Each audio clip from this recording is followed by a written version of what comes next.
Chef Mike, ano nang gawa mo? Salad. Nakagawa na tayo ng salad. Nakagawa na siya ng salad, guys. So, nagka na siya ng ranch dressing. Ranch dressing. Ranch dressing. Mga fruits natin, naka-ready na. Tapos yung prutas niya.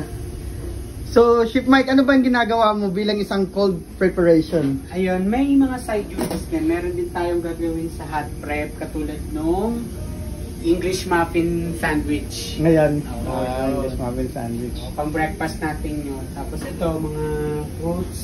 Ito yung mga hiniwa niya, guys. Para ngayong breakfast to, di ba? At saka midnight snacks. Tapos, ito, Potato salad para bukas ng umaga. potato salad. Wow, naka-ready na. Matik na. Binabalatan mo ba to o machine? Binabalatan yan. Hindi ka. Sasalang na lang yan. Kala ko machine pa eh. Balat, mano-mano. Mano-manong balat dito, no? Mano-manong balat. Yan si Chef Mike. Follow niyo siya sa TikTok niya. Nagpa-post na rin siya ng mga videos niya about sa kusina. Magaling din to sumayaw.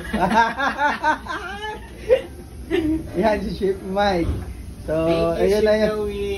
Yan na yung mga ginawa niya, guys. Hiniwan niya na fresh strawberry fruits. Grabe, ang galing. At saka yung dressing niya na ranch dressing. Alright? So, thank you! Thank you!